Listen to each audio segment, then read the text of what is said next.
네, 안녕하십니까. 정인태 신지식인 TV입니다. 저는 국립한국복지대학교 특임교수를 역임한 정인태입니다. 대통령이 계엄령 선포하고 국회 예산 가능해요? 네, 이 주제로 제가 말씀을 드리겠습니다.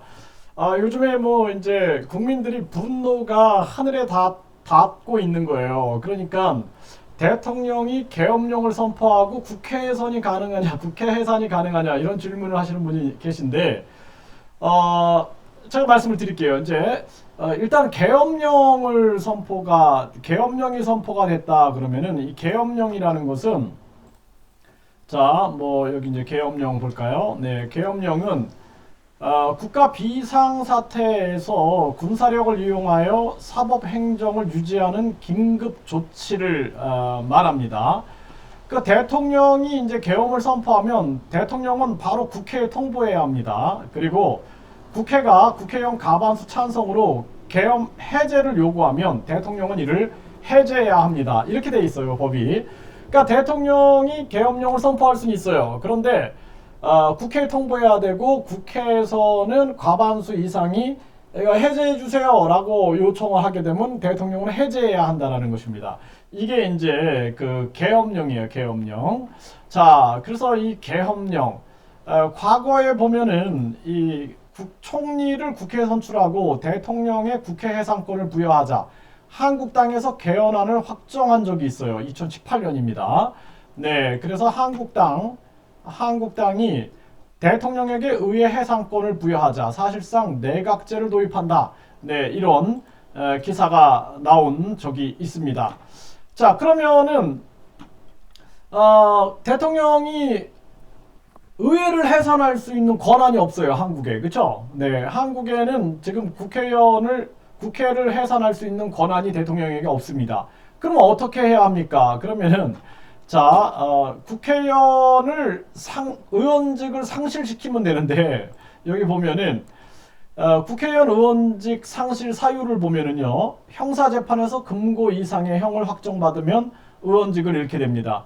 그러니까 금고 이상의 형을 받으면 의원직을 잃게 되고, 선거법에서는 징역 또는 100만 원 이상의 벌금을 선고받으면 의원직을 상실하게 돼요. 그래서 100만 원 또는 징역을 받으면 돼요. 그러면은 여기서 보니까 형사재판에서 금고 이상의 형을 확정받으면 의원직을 잃게 되네요. 그렇죠? 그러니까 이런 식의 생각을 하는 거예요. 뭐냐면은 대통령이 계엄령을 선포하고 그 다음에 의회 해산을 할 수가 없어요. 현행 법상. 그러니까 어떻게 해요? 계엄령 선포한 다음에 국회의원들이 이거 해제하라고 과반수 이상이 요청하면 해제해야 되기 때문에 국회로 온단 말이죠. 그때 이제 계엄령 선포 상황에 이동 조치 금지를 위반했다 하면서 이게 이제 군사 재판을 해가지고 금고 이상의 형을 때려버리면은 진짜 국회의원들이 없어져 버리는 거죠. 네, 무서운 거죠. 이건 독재를 할 때 이제 가능한 방법이겠죠. 그렇기 때문에 사실상 피바람이 붑니다.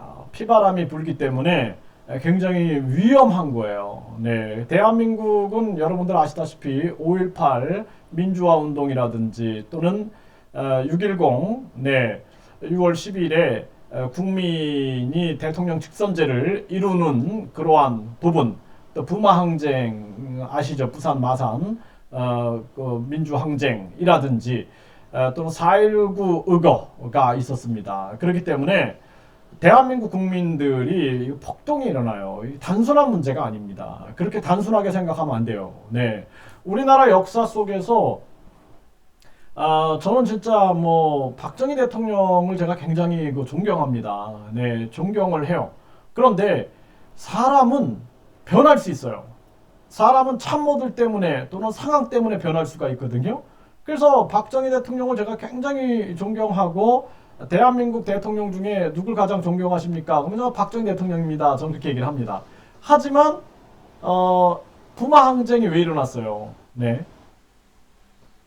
대통령을 간선제로 바꾸고 그 헌법에 대해서 누구도 저항하지 못하게끔 하니까 국민들이 들고 일어나게 되는 겁니다. 네. 그래서 또 전두환이 대통령을 간선제로 바꾸니까 어떻게 해요? 국민들이 들고 일어났죠. 그렇죠?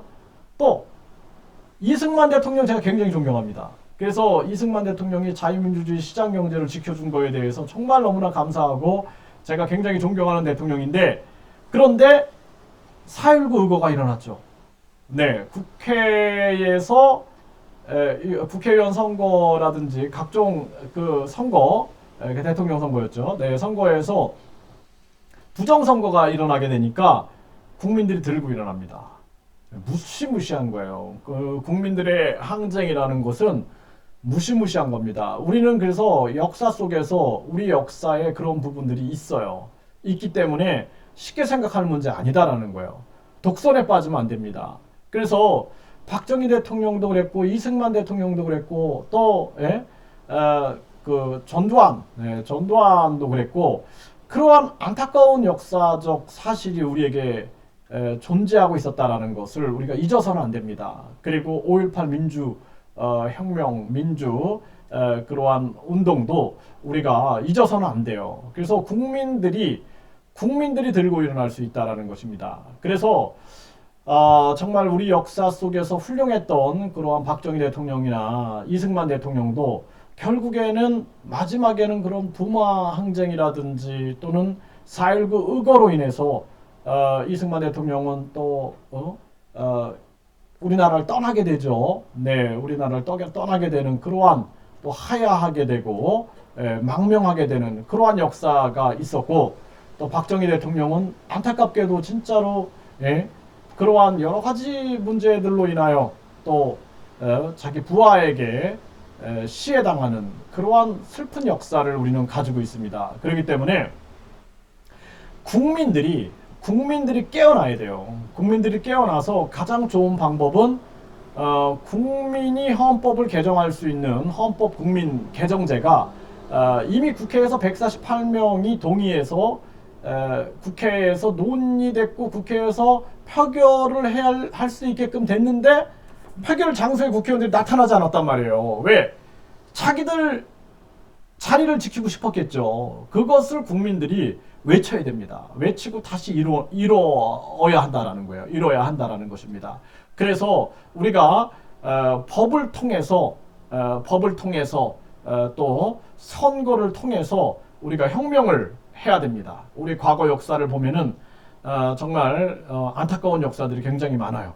그렇기 때문에 박정희 대통령, 이승만 대통령이 정말 역사적으로 큰 업적을 이루셨음에도 불구하고 그러한 또 잘못이 있는 거죠. 그러니까 인간은 신이 아니에요. 그래서 인간 신이 아니기 때문에 인간이 실수를 하고 인간이 변할 수 있다는 생각을 항상 해야 돼요.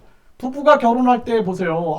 1000년을 약속합시다. 우리 흰머리, 검은 머리가 팥불이 될 때까지 갑시다. 해놓고 나중에 보면은 그냥 변하잖아요. 바람 피고, 각종 재산 갖고 싸우고, 이혼하고, 난리를 치지 않습니까?